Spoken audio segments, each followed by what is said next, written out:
Hallelujah, praise the Lord. एक छोटंसं गीत म्हणून आपण प्रभूच्या चरणाजवळ जाऊया. सुमने हो निगाळून पडावे, सुमने हो निगाळून पडावे प्रभूच्या पद कमलासी. देह जिजावा खंडित हा ख्रिस्त प्रभू सेवेसी. नाही सुवार्ता तेथे जाऊनी, नाही सुवार्ता तेथे जाऊनी शिकवू त्या जनासी. देह जिजावा अखंडित हा ख्रिस्त प्रभू सेवेसी. परमेश्वरा येणार वचन तू आशीर्वादाचं कर. मुख माझा असू दे पण शब्द तुझा असू दे. माझ्या मुखातून कुठलाही तुझ्या इच्छेविरुद्ध शब्द येऊ देऊ नको. परमेश्वरा माझा रास होते तुझं नाव उंचावलं जाते येशू ख्रिस्ताच्या नावात, आमेन. आणि प्रियांनो, जे काही देवाने प्रेरणा दिलेली आहे, स्तोत्रसंहितेचं पुस्तक 1 अध्याय आणि 6वं वचन मी तुमच्यासाठी वाचतो. कारण धार्मिकाचा आयुक्रम परमेश्वराला अवगत असतो, पण दुर्जनाचा आयुक्रम नष्ट होतो. आणि त्यातील पहिल्या भागातच आपण मनन चिंतन करणार आहोत. कारण धार्मिकाचा आयुक्रम परमेश्वराला अवगत असतो. आणि आयुक्रम हा शब्द आहे, काही भाषांतरामध्ये मार्ग आहे. आणि आयुक्रम किंवा मार्ग ला इंग्लिशमध्ये तुम्ही लाईफस्टाईल म्हणू शका. लाईफस्टाईल म्हणजे तुम्ही उठल्यापासून झोपेपर्यंत काय काय करता ते सर्व त्या लाईफस्टाईलमध्ये, आयुक्रमामध्ये समाविष्ट आहे. आणि देवाचं वचन काय म्हणतं की धार्मिकाचा आयुक्रम परमेश्वराला अवगत असतो. आणि तुमचं लाईफस्टाईल, तुम्ही म्हणाल मला फक्त संडेला फक्त मी चर्चला जातो, संडेला फक्त मला पाळक साहेब भेटतात किंवा मंडळी भेटते, इतर वेळेस मी काहीही केलं तरी चालेल. नाही नाही, तुम्ही भ्रमामध्ये आहात. कारण की स्तोत्रसंहितेचं पुस्तक 139व्या अध्यायामध्ये आपण पाहतो, हे परमेश्वरा तू मला पाळखली आहेस, तू मला जाणतोस. माझे बसणे माझे उठणे तू जाणतोस, तू दुरून माझे मनोगत तपासतोस. तू माझे चालणे व माझे निजणे बारकाईने पाहतोस. आणि माझ्या एकंदर वर्तनक्रमाची माहिती तुला आहे. हे परमेश्वरा, माझ्या मुखातून असा एकही शब्द येत नाही की तो तुला मुळीच ठाऊक नाही. तू मागून पुढून मला घेरिले आहे. हालेलुया.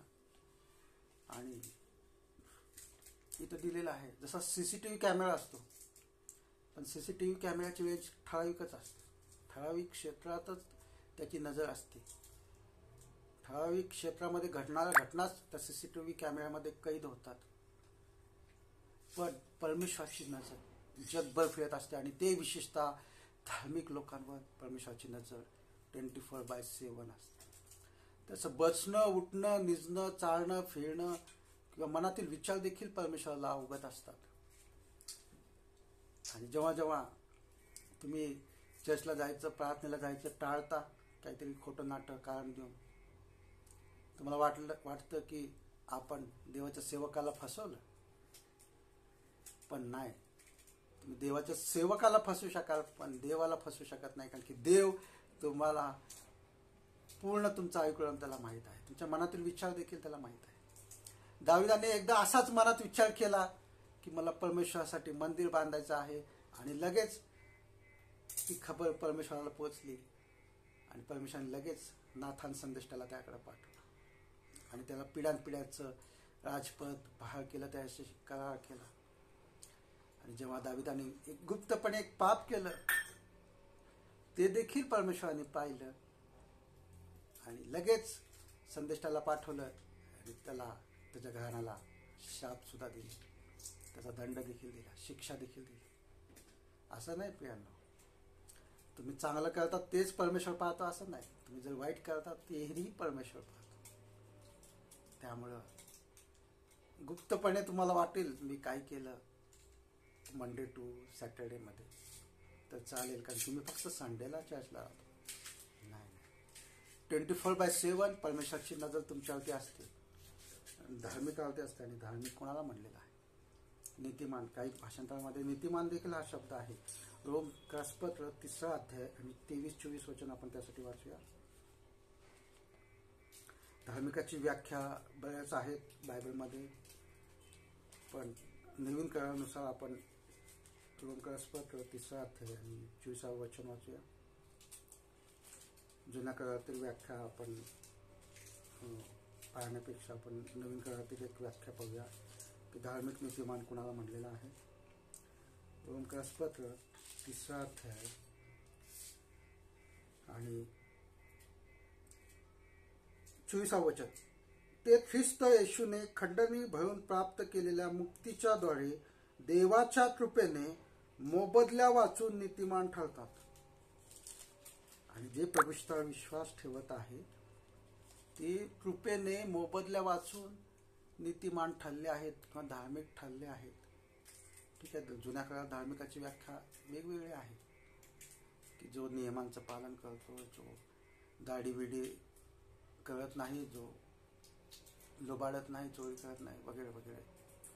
पण नवीन काळामध्ये प्रभू श्री ख्रिस्तावर जे विश्वास ठेवतात त्यांना देवाच्या वचनानुसार नीतिमान म्हणले आहे, धार्मिक म्हणले आहे.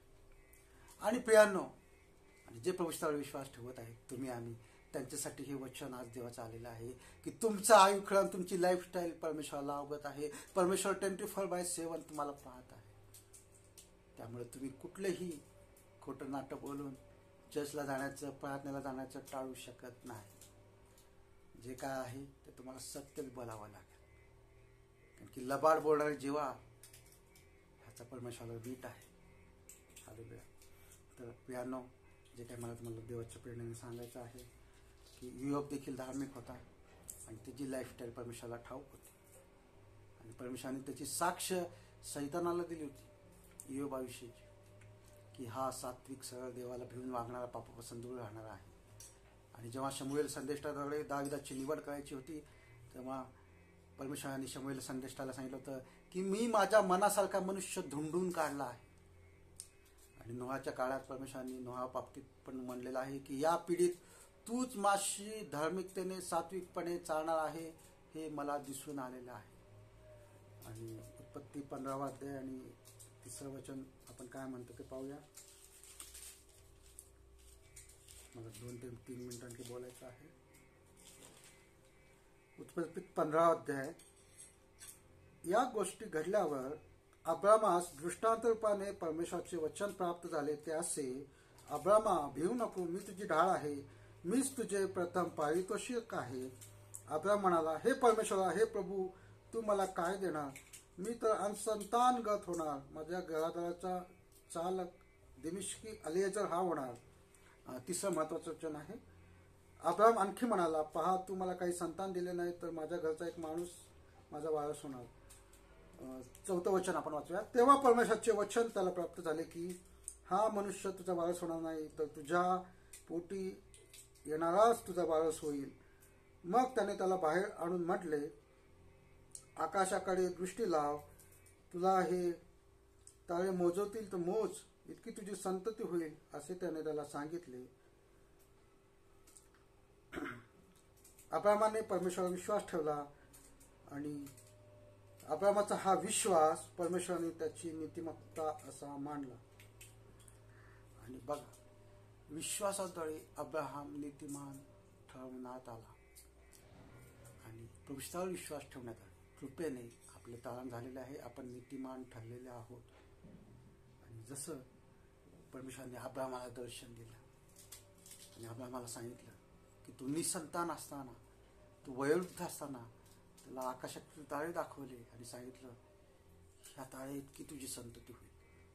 आणि अशक्यप्राय गोष्टी असताना देखील अब्राहामाने त्यावर विश्वास ठेवला आणि त्याच्याद्वारे तो नीतिमान ठरवण्यात आला. आणि तोच आपला विश्वासाचा जनक आहे, उत्पादक आहे. आणि प्रियांनो, आपल्याला काय केलं पाहिजे की आपला आयुक्रम परमेश्वराच्या दृष्टीने नीट केला पाहिजे.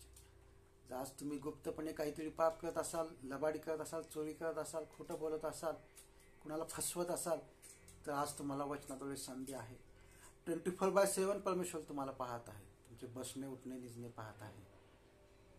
तर जर पाप झाला असेल, दाविदाप्रमाणे तुम्ही गुप्तपणे काहीतरी व्यभिचाराचं पाप केलं असेल तर आजच क्षमा मागा. तुम्ही लबाडी केली असेल, आजच क्षमा मागा. हव्वेने आणि आदामाने काय केलं? परमेश्वराच्या आज्ञेचा भंग केला. आणि परमेश्वर नाही आहे, परमेश्वर आपल्याला पाहत नाही हे पाहून त्यांनी आज्ञेचा भंग केला, सैतानाच्या सर्पाच्या नादी लागून. पण त्याचं शासन त्यांना मिळालं. त्यांना एदेन बागेतून निघून जावं लागलं. ते शापग्रस्त झाले आणि ते शाप मानवावर आले. पण देवाने मानवाला प्रीती केली आणि त्यांनी दुसरा आदाम पृथ्वीवर पाठवला प्रभू श्री ख्रिस्ताच्या रूपात. आणि त्या दुसऱ्या आदामाच्या द्वारे, ख्रिस्ताच्या द्वारे तुम्ही जे परमेश्वरापासून दूर गेले होते, जे तुम्ही पापामध्ये पडले होते, पापाचे वेतन मरण आहे, ते तुम्ही नीतिमान ठरले आहात. तरी शारीरिकदृष्ट्या तुम्हाला मरण अनिवार्य आहे, पण आत्मिक नाशापासून तुम्ही बचावले गेलेले आहात. सार्वकालिक जीवन तुम्हाला प्राप्त झालेलं आहे. आणि जे काही तुम्हाला सांगायचं आहे की तुम्हाला तुमचं आयुक्रम नीट ठेवणं गरजेचं आहे. तुम्ही असं मनात आणा की 24/7 तुम्हाला परमेश्वर पाहत आहे, आणि तसं मनात वागून तुम्ही जीवन जगा, म्हणजे तुम्ही पाप करणारच नाही. आणखी एक वचन होतं, आणखी एक वचन आहे, एक मिनिट, ते वचन मी पाहतो. त्या वचनामध्ये